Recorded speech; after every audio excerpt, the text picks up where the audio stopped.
Hello everyone. ఎంతమంది ఇంట్లో ఈ ప్రాబ్లమ్ ఫేస్ చేసి ఉంటారండి? నార్మల్‌గా మనం ఎప్పుడైనా ఆయిల్‌లోన డీప్ ఫ్రై చేసేటప్పుడు ఇలా అడుగున నల్లగా అయిపోతుంది కదండీ! నల్లగా అయిపోయింది కుకింగ్‌లో మళ్ళీ వాడామనుకోండి ఆయిల్ కూడా పాడైపోతుంది.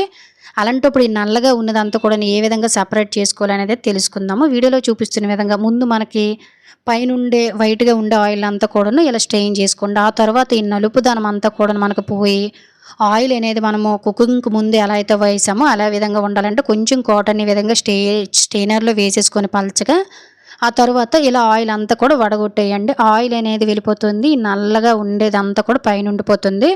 ఒక్క చుక్క ఆయిల్ కూడా వేస్ట్ అవ్వదు. ఒకసారి ఆయిల్ అయితే చూసారు కదండీ! ఎంత నీట్‌గా ఉందో. అలాగే ఇందులోని ఆయిల్ అనేది కూడా వేస్ట్ అవ్వకుండా ఉండాలంటే వీడియోలో చూపిస్తున్న విధంగా మొత్తం కూడా కాటన్‌ని క్లోజ్ చేసి గట్టిగా పిండేసామనుకోండి ఆయిల్ కూడా వేస్ట్ అవ్వదనమాట. ఒకసారి దూదిలోనైతే చూడండి ఎంత నలుపుదనం ఉందో. దీనివల్ల మన శ్రమ, టైం కూడా సేవ్ అవుతుంది. Thank you for watching.